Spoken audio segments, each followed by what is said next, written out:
Ketika muncul overthinking atau perfeksionis di otak Anda yang jadi tanda kutip, tujuan baik teman-teman menunda gitu ya.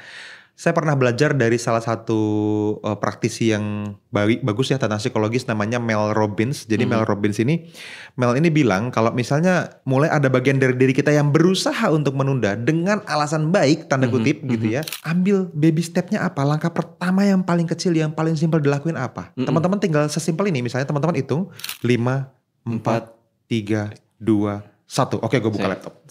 Gitu. Mulai dari buka laptopnya dulu itu sudah baby step.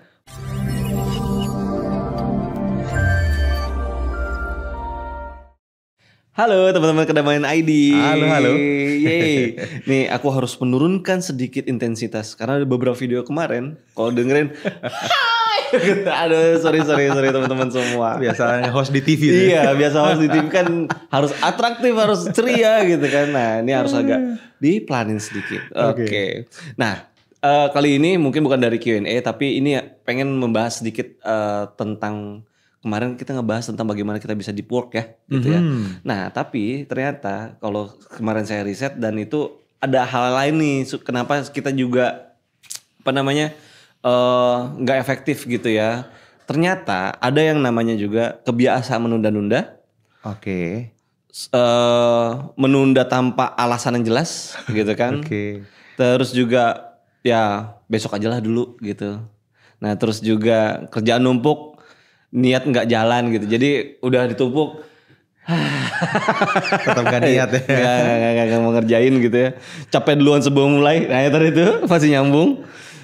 Terus juga kebiasaan ntar dulu gitu ya. Rajin bikin alasan, kan gue mau ini, gue mau begitu, gue mau begini nih, gitu. Jadi ntar yang mau kerjain ntar dulu gitu. Aduh, banyak banget yang ngerasain ya. Udah kena. Terus juga mager buat produktif gitu ya, males-malesan gitu. Terus juga nunggu mood. Nah, itu nunggu mood juga tuh banyak banget. Wow. Ternyata dari permasalahan tadi sampein itu kan lebih ke menunda gitu ya, atau tidak efektif dalam bekerja. Ternyata disebut juga dengan procrastination. Yes. Ini saya baru tahu nih soalnya, makanya jadi agak belibet ya ngomongnya gitu. Maaf teman-teman. Jadi ini yang pengen saya tanyain juga ke Mas Fadli. Itu tuh penyebabnya gimana, kenapa, dan juga ada yang pasti adalah solusinya apa nih supaya kita bisa terhindar dari mungkin 10 tadi saya sebut gitu. Procrastination, oke. Yeah. Nah, jadi yang namanya kebiasaan menunda gitu ya, itu teman-teman perlu dalamin dulu sebetulnya mungkin dari akarnya gitu. Kenapa sih sebetulnya kita tuh nungguin mood gitu, kita tuh nunda-nunda gitu, kita tuh lagi mager produktif tadi katanya gitu kan. Ada mager produktif ya? Oh ada ternyata. Ada. Oke, jadi yang namanya penundaan gitu ya, ini sebenarnya sebuah mekanisme diri kita aja dari dari perasaan atau dari emosi yang tidak nyaman terkait apapun yang sedang kita tunda itu, gitu. Kayak perasaan takut gagal yang muncul gitu ya, perasaan tidak layak atau perasaan harus sempurna dulu gitu misalnya. Atau ya sekedar overthinking aja sebetulnya gara-gara kita looping terus mulai ada pembenaran untuk menunda. Nah, iya. Overthinking sendiri padahal gitu ya. Jadi teman-teman perlu sadar dulu nih, oh akarnya sepertinya itu ya. Apa saya begitu ya? Nah itu perlu dikenalin dulu gitu ya. Jadi memang otak manusia Mas Iwan tuh pada dasarnya ya menghindari rasa sakit tanda kutip. Gitu. Kita tuh secara otomatis, secara natural menghindari rasa sakit jangka pendek. Nah ini pentingnya nih. Jadi misalnya nih dapat tugas yang susah, menghindari rasa sakit tanda kutip gitu dengan menunda. Nah, padahal konsekuensi jangka panjangnya kan nanti teman-teman jadi nggak produktif, jadi nyesel di akhir kan gitu. Tetapi kita tidak sadar seringkali. Makanya teman-teman perlu sadar bahwa ada time frame yang lebih besar gitu. Ada kerangka berpikir yang lebih besar di mana kalau teman-teman cuman menghindari kesulitan jangka pendek tanda kutip gitu ya, kayak misalnya dapat tugas yang susah tadi, ya teman-teman perlu pikirin jangka panjang, jangan sampai nyesel di akhir. Soalnya ini perlu disadarin ya teman-teman ya. Bisa jadi memang ini karena trauma jangka panjang ya, yang kita pernah di masa lalu mungkin ditekan ketika ngerjain tugas, sehingga teman-teman mengasosiasikan tugas yang teman-teman terima sekarang sebagai sebuah tekanan misalnya. Atau halo teman-teman, sorry saya potong videonya ya. Saya pengen kasih info spesial banget untuk teman-teman semua. Kalau misalnya Anda suka dengan konten seperti yang sedang Anda tonton di YouTube ini, maka teman-teman akan sangat suka kalau misalnya kita bisa ketemu langsung secara live. Kita teman-teman lagi bikin sebuah webinar khusus ya, di mana ini akan kita bikin gratis untuk teman-teman semua dan Anda bisa ikutan. Caranya gimana? Teman-teman langsung aja cari di kolom deskripsi di bawah video ini, Anda daftarkan diri Anda di webinar terdekat itu dan kita akan bisa ngobrol secara langsung di dalam webinar online-nya ya. Jadi pastikan Anda terdaftar dan silahkan lanjut nonton videonya. teman-teman memang nggak dapetin feel-nya. Kenapa sih ini harus selesai cepet? Gitu. Jadi nggak dapetin makna dari karya yang sedang teman-teman kerjain. Kalau teman-teman punya makna yang cukup deep gitu ya, teman-teman akan ngeflow kok, nggak akan nunda-nunda. Gitu. Tetapi karena nggak punya kebermaknaan itu tadi, dia jadi nunda Mas Iwan. Gitu. Oke, jadi kayak big reasonnya gue nggak dapet nih, kenapa gue harus cepet-cepet, antar aja deh. Aduh Allah, kayak contoh deh skripsi kali ya. Nah misalnya ngerjain skripsi nih, nah itu kan aduh banyak banget. Yang dipikir sama dia adalah beban soalnya. Ya tadi, karena pengen dapetin reward jangka pendek tadi gitu kan. Kayak aduh susah, aduh berat, aduh kayak gede banget tugasnya gitu kan. Panjang, luas gitu. Nah itu yang perlu teman-teman pahamin adalah gini, banyak orang salahnya gini Mas Iwan. Banyak orang untuk memperbaiki proses prokrastinasi ini gitu, penundaan ini itu dengan manajemen waktu. Sebenarnya salah. Karena yang sering kali bermasalah itu bukan tentang manajemen waktunya. Tetapi perlu memanage emosinya. Nah, emosinya ya? Iya, makanya kenapa dari tadi kita bahas nih tentang ngehindarin rasa sakit gitu kan. Tentang bagaimana teman-teman itu ternyata muncul dari perasaan tidak nyaman karena takut gagal gitu kan. Tadi karena perfeksionisnya tadi gitu kan. Karena overthinkingnya tadi, which is semuanya point of view emosi sebetulnya. Iya sih. Gitu. Jadi makanya kenapa teman-teman perlu mulai mereview sekarang, bukan mereview teknik manajemen waktu, tetapi lebih kepada sebenarnya apa yang dirimu rasain ketika nunda. Coba. Jadi kita perlu rangkul dulu, perlu kenal dulu, baru nanti kita upgrade. Dirasain. Waktu nunda tuh apa yang muncul? Malah kayak manajemen waktu adalah menjadi sebuah kesalahan gitu jadi. Padahal ternyata emosinya gitu ya. Bukan soal manajemen waktu, ini soal manajemen emosi. Anda selama ini menyalahkan waktu. Ternyata adalah manajemen emosinya yang harus di-manage gitu ya. Ada caranya nggak Mas Fadli untuk ngeberesin si prokrastinasinya ini? Agak susah nyebutnya. Ketika muncul overthinking atau perfeksionis di otak Anda yang jadi tanda kutip tujuan baik teman-teman menunda gitu ya. Saya pernah belajar dari salah satu praktisi yang bagus ya tentang psikologis, namanya Mel Robbins. Jadi Mel ini bilang kalau misalnya kita mulai ada bagian dari diri kita yang berusaha untuk menunda dengan alasan baik, tanda kutip gitu ya. Ini gampang banget. Teman-teman tinggal praktekin ini di rumah, dimanapun teman-teman ngelakuinnya gitu ya. Tinggal dilatih aja. Teman-teman hitung mundur dari angka 5 sampai 1, habis itu action. Baby step aja. Gitu. Mulai dari langkah yang kecil aja. Kan kadang-kadang task tuh gede gitu kan ya. Misalnya bikin skripsi, wah itu gede tuh. Bikin presentasi, wah itu gede tuh kan gitu.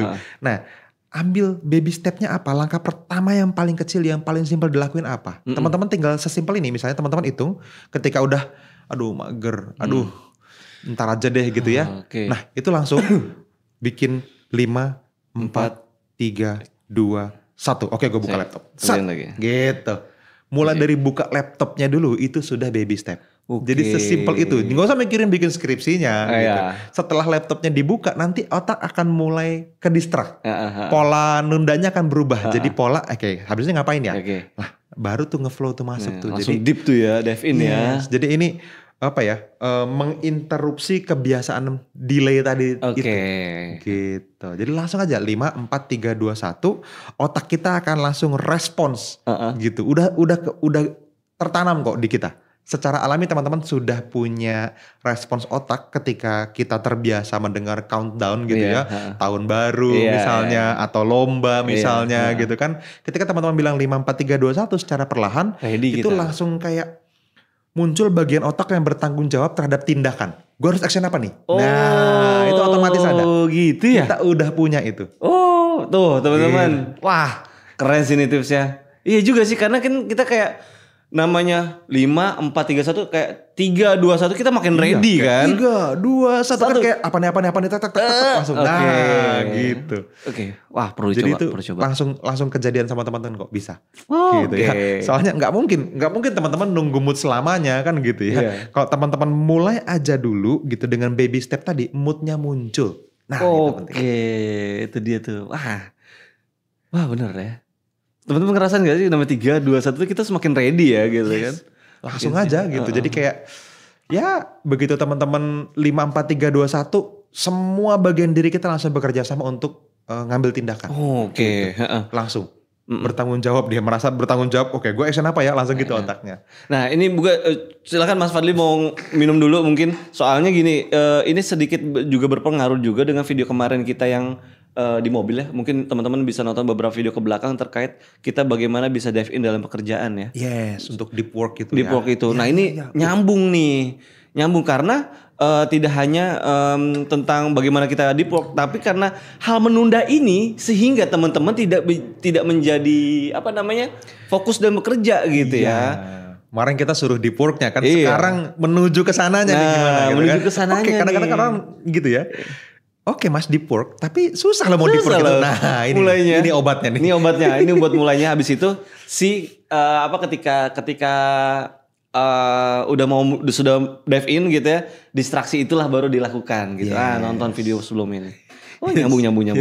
Nah ada lagi nggak metode lain? Metode lain, oke gini. Nah tadi kan kita udah bahas ya, seringkali kita ngerasa overwhelmed gitu ya, ngerasa aduh nunda karena kerasa tas atau tugas tertentu itu terlalu gede. Iya. Nah itu perlu dibikin yang namanya teknik mindset break it down namanya. Jadi perlu dipecah jadi tugas-tugas kecil yang sederhana Mas Iwan. Oke. Gitu. Banyak dari kita itu menunda sebuah tugas atau sebuah kerjaan karena kerasa gede banget. Iya sih. Gitu. Iya sih. Skripsi nih, waduh 200 halaman ya.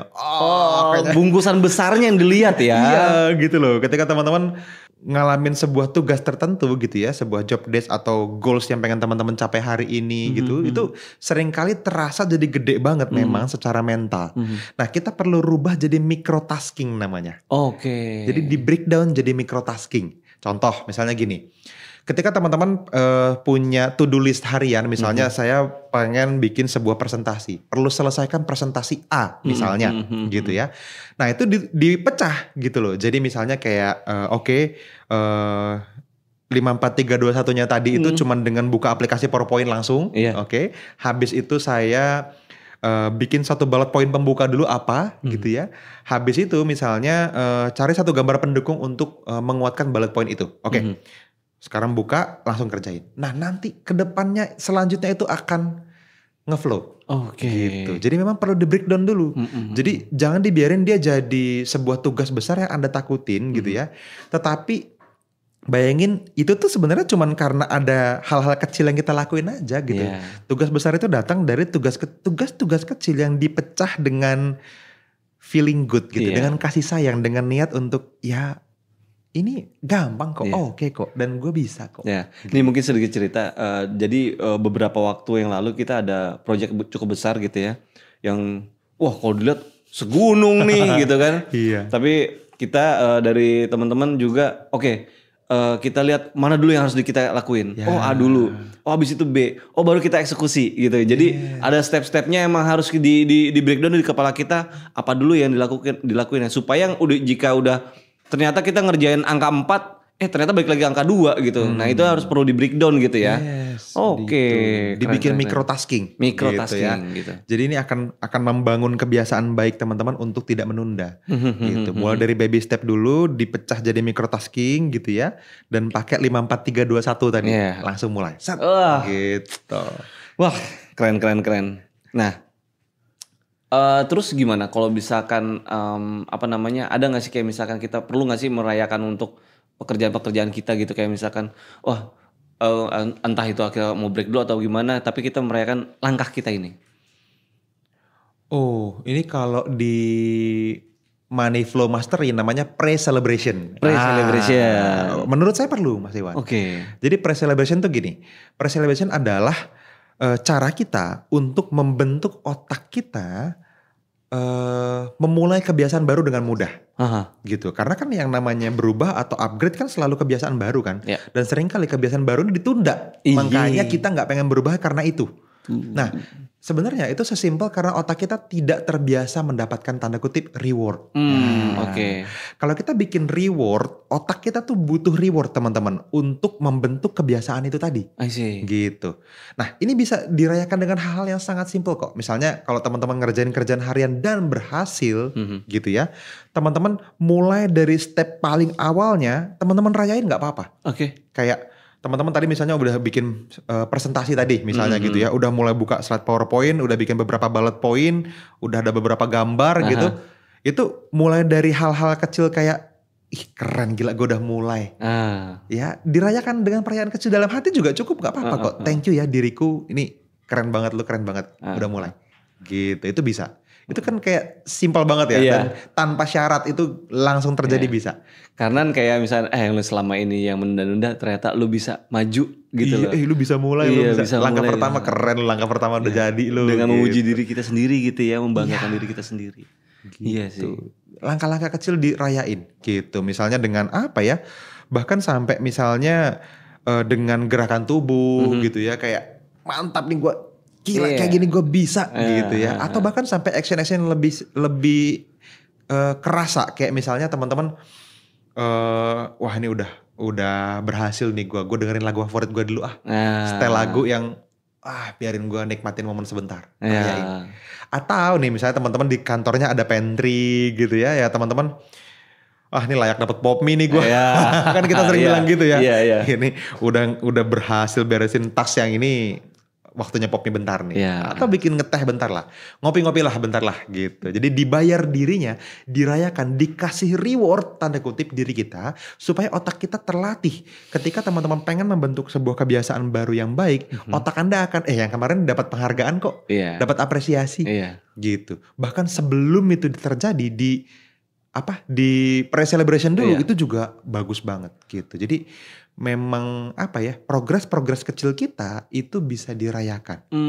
Bahkan kalau teman-teman suka bikin diary gitu ya, atau journaling gitu ya, ini sampai sekarang banyak banget kok klien Kedamai ID yang melakukan itu. Boleh teman-teman bikin sebuah aktivitas journaling kecil, misalnya setiap malam teman-teman catat apa satu hal yang teman-teman sudah mulai lakukan hari ini dengan mudah yang tadinya Anda tunda-tunda. Gitu.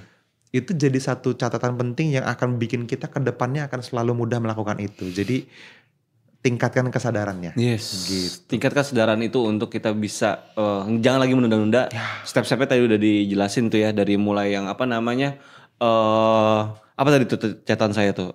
Dari 5, 4, 3, 2, 1 untuk kita baru kita memulainya atau dan juga membreakdown dari tugas yang besar itu. Jadi microtasking tadi. Jadi microtasking. Wah, udah. Kayaknya abis ini kita semuanya jadi karyawan terbaik. Amin ya Allah gitu. Amin ya teman-teman ya. Jadi memang perlu disadari Mas Bang, perlu dirangkul. Kebiasaan buruk itu perlu teman-teman hadapi dengan sadar. Ini tuh bukan musuh. Kebiasaan menunda-nunda ini bukan musuhnya Anda nih harus dilawan nih. Enggak gitu. Kita perlu rangkul, kita perlu perlu sadari perasaan atau emosi yang perlu disadari untuk dilihat dan dirangkul. Nggak apa-apa. Dia bukan musuh. Gitu. Bikin dia jadi jadi sebuah kebiasaan baru yang membuat teman-teman bisa dengan mudah melakukannya. Dan itu nggak lama kok. Membangun itu 3 menit setiap hari aja bisa. Gitu. Jadi dalam waktu 1 hari itu ketika kita mulai ada kebiasaan menunda, bagian dari diri kita yang pengen nunda ini muncul gitu ya. Nah, lakuin 3 menit kebiasaan itu. Jadi dalam 3 menit Anda bisa tulis misalnya microtasking apa gitu ya. Dari beberapa hal yang teman-teman pengen kerjain. Dari satu hal yang kelihatannya gede. Kejadian microtasking. Habis itu setelah teman-teman susun microtaskingnya. Langkah pertamanya teman-teman mulai dengan 5, 4, 3, 2, 1. Oke, gue mulai. Set. Itu akan langsung mulai harinya. Gitu. Ya memang perlu mulai dari konsep mengenali diri dulu ya teman-teman ya. Ya bisa dengan public commitment misalnya, mungkin dengan kesadaran yang Anda dapat, komen di bawah konten ini, misalnya di bawah video ini teman-teman komen apa kira-kira yang paling sering dirimu tunda. Yang paling sering Anda tunda tuh apa sih gitu ya. Dan sekarang coba dalamin lagi. Menurutmu kenapa dirimu nunda itu? Nah, supaya perubahannya terjadi. Jadi apa yang biasa ditunda dan kira-kira kenapa? Gitu. Wow, keren banget. Keren banget. Jadi gitu. Udah tuh ya. Jadi diisi di kolom komentarnya kalau misalnya teman-teman apa sih yang menyebabkan teman-teman menunda gitu ya. Oke, Mas Fadli, ini mungkin saya juga sedang mencari-cari nih Mas, apa puzzle-puzzle apa lagi untuk terkait supaya kita juga bisa lebih produktif dalam bekerja gitu ya. Jadi nanti nunggu episode-episode berikutnya bagaimana kita bisa menjadi orang yang ya bisa dibilang lebih efektif, lebih giat, lebih rajin, tidak menunda lagi. Itulah semuanya. Nanti saya masih mencari puzzle-puzzle dan juga masih mengumpulkan Q&A dari teman-teman semuanya. Sip. Yang penting teman-teman tahu ini sebuah sindrom yang perlu kita sembuhin gitu ya. Betul. Kalau teman-teman masih ngerasa capek duluan sebelum mulai, berarti Anda punya keluhan ini. Keluhannya. Dan udah ada tipsnya dari video yang sekarang, kemarin, dan ada 2 video sebelumnya lagi deh terkait yang juga banyak orang yang dipecat itu, dan bagaimana kita bisa fokus gitu ya, maksudnya jangan bersedih gitu ya, tapi kita harus menjadi orang yang punya skill yang luar biasa. Gitu. Oke, Mas Fadli, thank you banget. Thank you Mas Iwan. Kita ketemu lagi ya. Sampai ketemu lagi di video-video berikutnya teman-teman. Bye bye. Dadah.